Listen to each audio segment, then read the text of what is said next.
Roarke felt a twinge of guilt at ditching his friends, but all he wanted to do was go somewhere quieter where he could further engage Celeste in conversation. He couldn't believe his luck when he walked up to the table and saw the caramel-skinned beauty he'd bumped into near the door. Her friends protested when they told them they planned to leave, but in the end, they offered to meet up later. When they stepped out of Avery's juke joint, the cool breeze of late spring whispered over them and stirred the naturally curly tendrils of her shoulder-length hair.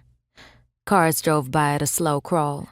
Retail stores, condominium high-rises, and restaurants lined either side of the street.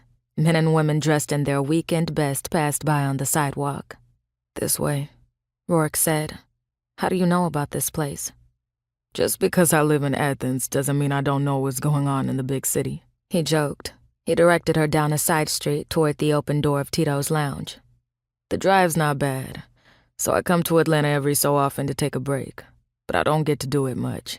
What an understatement. He'd kept a busy schedule for as long as he could remember.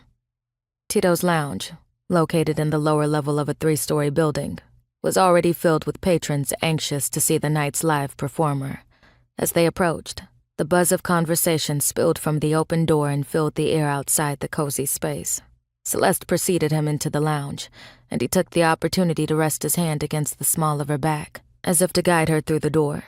Truth be told, he'd wanted to find an excuse to touch her.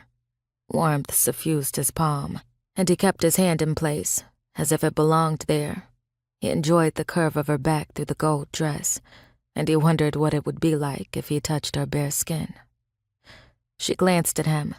They stood almost eye to eye. Her thick eyebrows looked like they'd been carefully applied with the expert stroke of a painter's brush. Her lips parted and closed, as if she were about to say something, but changed her mind. He knew she felt the same awareness. It hovered between them. He watched as her lashes lowered toward her high cheekbones in a demure fashion, as if she were bashful and didn't know how hot she was.